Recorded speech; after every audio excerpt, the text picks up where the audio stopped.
He ruled half the known world before he turned 30. It's a name that echoes through millennia. Alexander the Great. But was he just a king born into power, or something more? This is the story of how raw ambition, brilliant strategy, and a relentless obsession forged one of the most expansive empires history has ever witnessed. This isn't just a tale of battles and conquests. It's a deep dive into the mind of a man who believed he was a god and made the world believe it too. Our story begins not on a battlefield, but in a classroom. Alexander's father, Philip II of Macedon, was a formidable king in his own right. He reformed the Macedonian army and unified Greece, laying the groundwork for his son's future. But Philip's greatest investment was in Alexander's education. He hired the most brilliant mind of the age, the philosopher Aristotle, to be his son's private tutor. For years, Aristotle schooled the young prince in rhetoric, literature, science, medicine, and philosophy, instilled in Alexander a love for Homer's epic, the Iliad. Alexander reportedly slept with a copy of it under his pillow. He wasn't just reading a story. He was studying a blueprint for heroism, glory, and legacy. He saw himself as a new Achilles, destined for greatness, but determined to avoid Achilles' tragic fate. This education shaped him, giving him not just knowledge, but a profound sense of destiny. In 336 BC, fate intervened dramatically.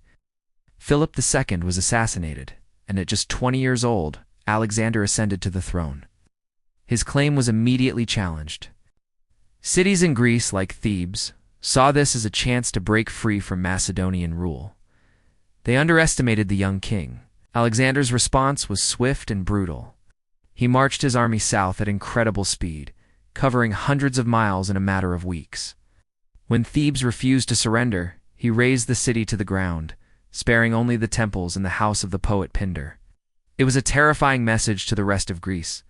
Defiance would not be tolerated. With his home base secured, Alexander turned his eyes eastward, towards the colossal Persian Empire, the superpower of the age.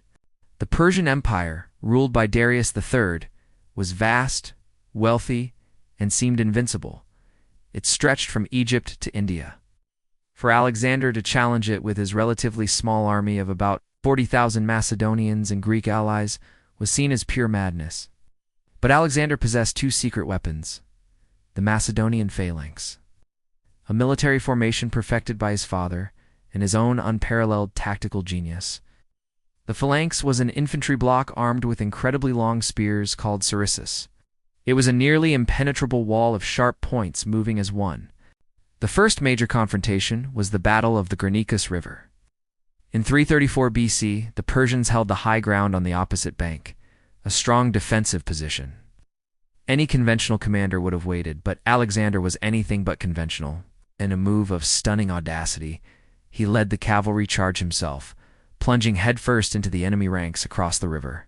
He was a whirlwind of action, his distinctive helmet marking him as a target. He nearly lost his life, saved at the last second by one of his generals. This personal bravery inspired his men to fight with superhuman ferocity. The Persian lines broke, and Alexander won a decisive victory. This battle wasn't just a military win, it was a statement. The young king was not just a commander.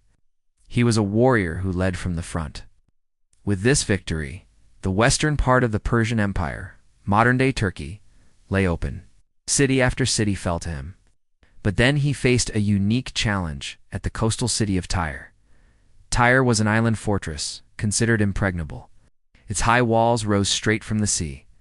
Unable to attack it by water, Alexander ordered his engineers to do the impossible: build a causeway, a land bridge nearly a kilometer long across the sea to the city walls. For 7 months, his soldiers toiled under constant attack from the Tyrian navy. They built siege towers taller than anything seen before. It was a monumental feat of engineering and sheer willpower. When the causeway finally reached the island, Alexander's army stormed the city. The conquest of Tyre showcased another side of his genius, his strategic patience and innovative siegecraft. The next pivotal moment came at the Battle of Issus. Here, Alexander faced Darius III himself, who commanded a massive army that vastly outnumbered the Macedonians. The battlefield was a narrow coastal plain, which limited the Persians' ability to to use their numerical advantage. Alexander identified a weakness in the Persian line near where Darius was positioned. Once again, he led the cavalry charge directly at the heart of the enemy, aiming for Darius. The sight of Alexander and his elite companions charging towards him terrified the Persian king.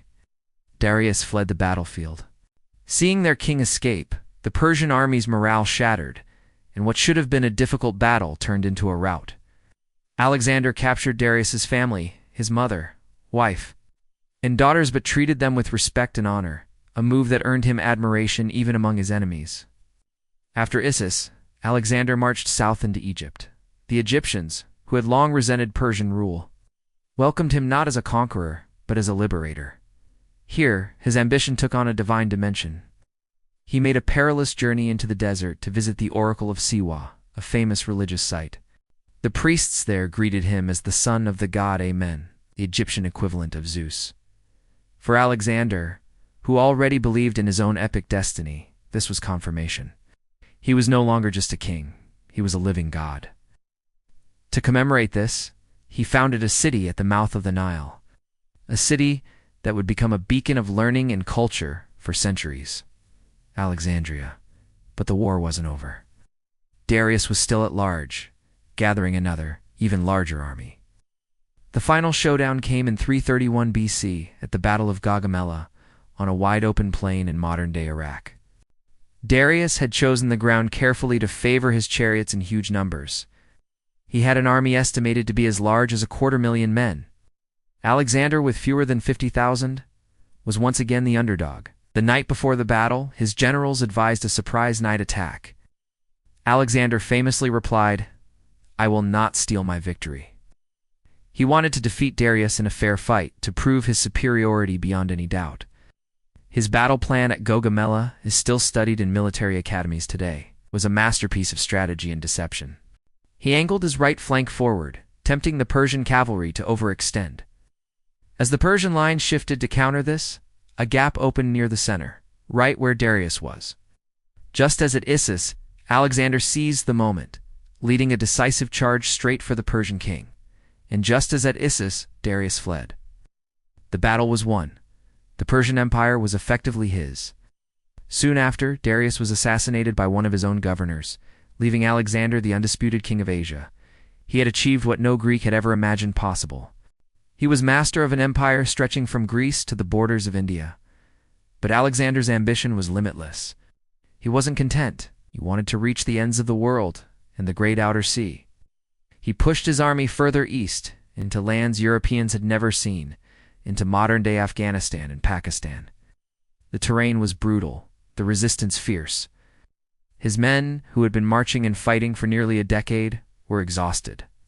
They were thousands of miles from home and longed to return. In India, at the Battle of the Hydaspes River, Alexander faced King Porus and his army of war elephants, a terrifying new weapon for the Macedonians. It was one of Alexander's hardest-fought battles. Though he won, the cost was high. Afterward, when his army reached the Hyphasis River, they finally put their foot down. They mutinied. Not with violence, but with a weary refusal to go any further. They had followed their king to the edge of the known world, but they would go no more. A frustrated and disappointed Alexander finally agreed to turn back. The return journey was a disaster. Alexander split his forces, leading one contingent through the treacherous Gedrosian desert. Thousands died from heat and thirst. It was a testament to his obsession, a decision that cost many loyal soldiers their lives. When he finally returned to the heart of his empire, he began working to consolidate his vast new realm. He encouraged marriage between his Macedonian soldiers and Persian women, taking a Persian princess as his own wife. He adopted Persian customs and dress, and integrated Persians into his army and administration. He envisioned a new culture, a fusion of Greek and Eastern traditions. This policy, known as Hellenization, would shape the world for centuries. But Alexander would not live to see his vision fully realized. In 323 BC, in the palace of Nebuchadnezzar II in Babylon, after a long bout of fever, Alexander the Great died.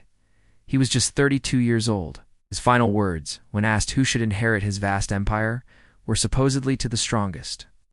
What followed was not a smooth succession, but decades of war between his generals. the Diadochi, who carved up his empire among themselves. So what is Alexander's legacy? He's a military genius, undefeated in battle. He's a visionary who spread Greek culture across the globe, creating a new Hellenistic world. But he was also a man driven by an insatiable hunger for glory, whose ambition often bordered on obsession, leading to moments of great cruelty and reckless decisions. He was a conqueror, a liberator, a scholar, a supposed god, and a flawed human being. In a little over a decade, this young king redrew the map of the ancient world, and his story continues to inspire and fascinate us, a timeless epic of what a single individual, armed with strategy, ambition, and an unwavering belief in their own destiny, can achieve. Thanks for watching.